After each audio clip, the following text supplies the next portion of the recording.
And what about PCOS, polycystic ovarian syndrome? This next study wanted to better understand, do heavy metals increase the risk for PCOS?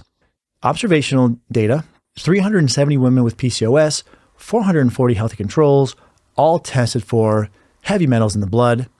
And look at this, compared to healthy controls, PCOS risk was increased with higher arsenic, 2.5%, lead, 1.8, and barium, 1.2.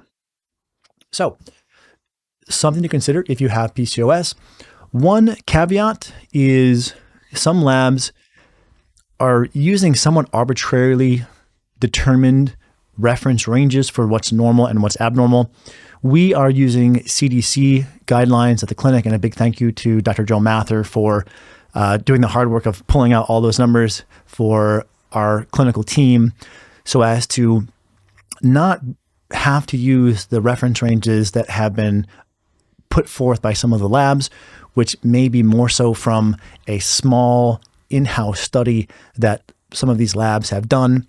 And some labs have had litigation brought against them for using ranges that were not really substantiated. They may be using a provocation agent like DMSA or EDTA to flush toxins out and interpreting those levels in the reference ranges for non-provoked urine, and this will make everyone look positive. So we want to be careful not to fall into the, well, geez, everyone I test is positive, because if that happens, and this is what happened to me early in my career, we should take pause and say, if everyone is positive here, then this test must be suffering from a real lack of specificity and suffer from a high false positive rate.